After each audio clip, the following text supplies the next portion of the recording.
अस्सलामुअलैकुम। Developmental biology जू 501 के 3 टॉपिक आज हमने कवर करने हैं, जो कि हैं 29, 30 और 31। अच्छा, ये बहुत मज़े का टॉपिक है हमारे पास, और ये टॉपिक है हमारे पास ट्रांसक्रिप्शन फैक्टर्स एंड डोमेन्स। सबसे पहले तो मैं इस टॉपिक के नेम को थोड़ा सा डिफाइन करूंगी कि हमारे पास ट्रांसक्रिप्शन फैक्टर क्या होते हैं। सिंपल प्रोटीन मॉलिक्यूल्स होते हैं, वो प्रोटीन मॉलिक्यूल्स जो कि ट्रांसक्रिप्शन में हेल्प करते हैं। आगे से डोमेन क्या होती है। डोमेन आप यूँ समझे जैसे हम किसी भी कंपनी के डिफरेंट डिपार्टमेंट्स होते हैं ना, जो कि अपना अपना फंक्शन कर रहे होते हैं, तो डोमेन भी एक ऐसी चीज़ होती है। डोमेन ना प्रोटीन के अंदर, प्रोटीन के स्ट्रक्चर के अंदर एक ऐसा खास रीजन होता है या अमाइनो एसिड की सीक्वेंस होती है जो कि एक खास फंक्शन परफॉर्म कर रही होती है। तो प्रोटीन के अंदर एक ऐसा स्ट्रक्चर जो कि अपना खास फंक्शन परफॉर्म करता है, उस खास हिस्से को हम क्या कहते हैं, डोमेन।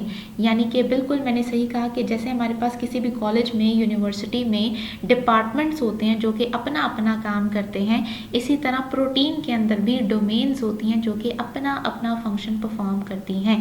आगे मूव करते हैं, प्रॉपरली डेफिनेशन को देखते हैं ट्रांसक्रिप्शन फैक्टर्स की। Transcription factors are proteins that bind to enhancer or promoter regions and interact to activate or repress the transcription of a particular gene. Transcription factors हमारे पास एक ऐसे प्रोटीन मॉलिक्यूल्स होते हैं जो या तो एनहांसर के साथ या फिर प्रोमोटर के साथ बाइंड करते हैं और ट्रांसक्रिप्शन स्टार्ट करते हैं किसी भी पर्टिकुलर जीन की। उसके बाद हमारे पास एक बड़ी मज़े की बात है कि most transcription factors can bind to specific DNA sequences.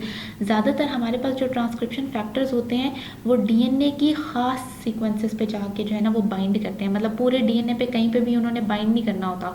DNA की कुछ खास सीक्वेंसेस होती हैं जिन पे जाके ट्रांसक्रिप्शन फैक्टर्स बाइंड करते हैं। These proteins can be group together in families based on similarities in structure.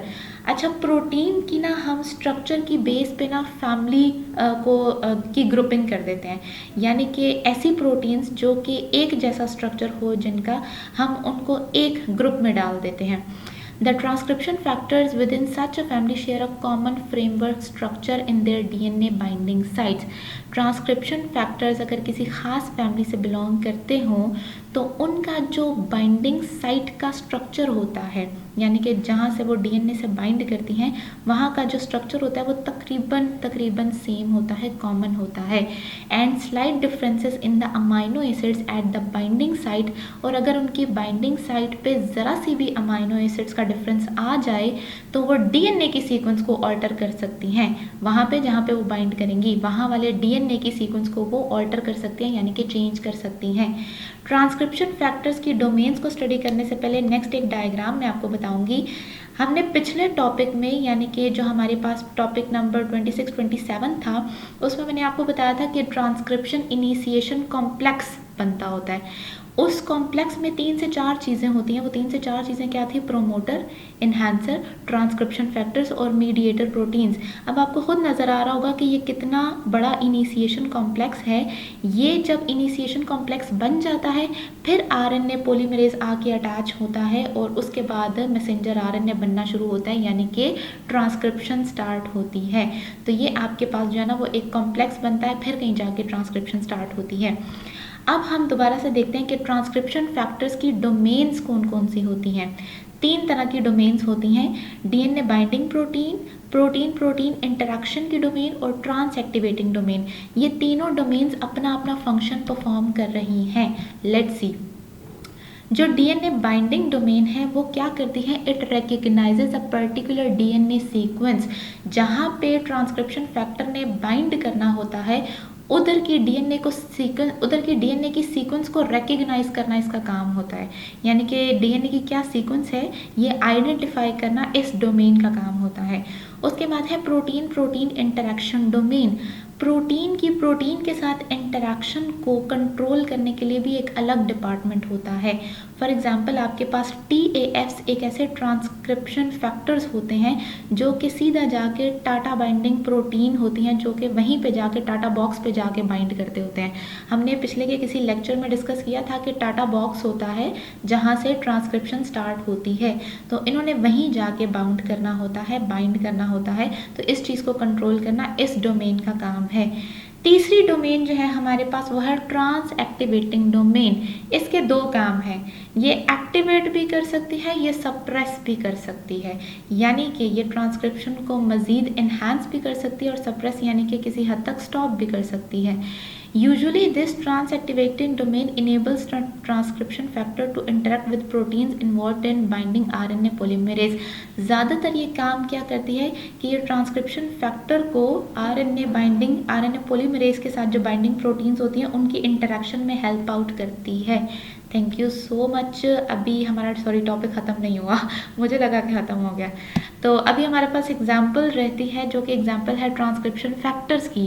ये ट्रांसक्रिप्शन फैक्टर्स होते कितनी तरह के हैं। सबसे पहले हमारे पास एग्जाम्पल है MITF, जिसको कहते हैं माइक्रोऑप्थेल्मिया एसोसिएटेड ट्रांसक्रिप्शन फैक्टर। ये कहाँ पे प्रेजेंट होता है, ये पिगमेंट सेल्स में प्रेजेंट होते हैं। वहाँ पे जो है ना ये इनकी ज़रूरत होती है, वहाँ जहाँ पे पिगमेंटेशन होनी हो, यानी कि पिगमेंट्स प्रोड्यूस होने हो। जैसे स्किन में पिगमेंट्स प्रोड्यूस होते हैं, स्किन वाइट होती है, स्किन ब्राउन होती है, स्किन थोड़ी डार्क कॉम्प्लेक्शन की होती है, तो ये पिगमेंट्स होते हैं। इसी तरह आई की पिगमेंटेशन में हेल्प करते हैं, जैसे आई के डिफरेंट कलर्स होते हैं, ब्लू होता है, ग्रे होता है, ब्लैक होता है, तो ये आपके पास वहाँ प्रेजेंट होंगे जहाँ पे पिगमेंट की प्रोडक्शन होनी है। उसके बाद एक और हमारे पास ट्रांसक्रिप्शन फैक्टर्स है विच इज़ PAX6, PAX6। इसको हम कहते हैं पेयर्ड बॉक्स जीन 6। ये हमारे पास क्या करता है, ये हमारे पास मेमेलियन आई, नर्वस सिस्टम, पेंक्रियास डेवलपमेंट की जो प्रॉपरली इनकी डेवलपमेंट होती है ना, उसमें हेल्प आउट करता है। यानी कि मेमेलियन आई ने अगर डेवलप करना है तो उसके लिए क्या क्या आगे से जीन बनेगी, कैसे वो पूरा स्ट्रक्चर डिफाइन होगा, डेवलप होगा, वहाँ पे इसकी ज़रूरत होती है। उसके बाद है PDX1, pancreatic and duodenal homeobox 1 gene. ये हमारे पास क्या करता है, ये स्पेसिफिक है किसके लिए, पेंक्रियाटिक रीजन के लिए और एंडोडर्म के लिए। एंडोडर्म हमारे पास इंटरनल लेयर को कहते हैं, और पेंक्रियाटिक रीजन जो पेंक्रियास का रीजन होता है वहाँ के लिए स्पेसिफिक होते हैं। Thank you so much. अब हमारा टॉपिक ख़त्म हुआ है, मुझे पता नहीं क्यों लगा कि पहले ही ख़त्म हो गया है, तो अब हमारा टॉपिक ख़त्म हुआ है। थैंक यू सो मच कि आपने वीडियो देखी, पसंद भी की। सब्सक्राइब करें मेरे चैनल को, लाइक करें वीडियो को, कमेंट करें, शेयर करें अपने फ्रेंड्स के साथ।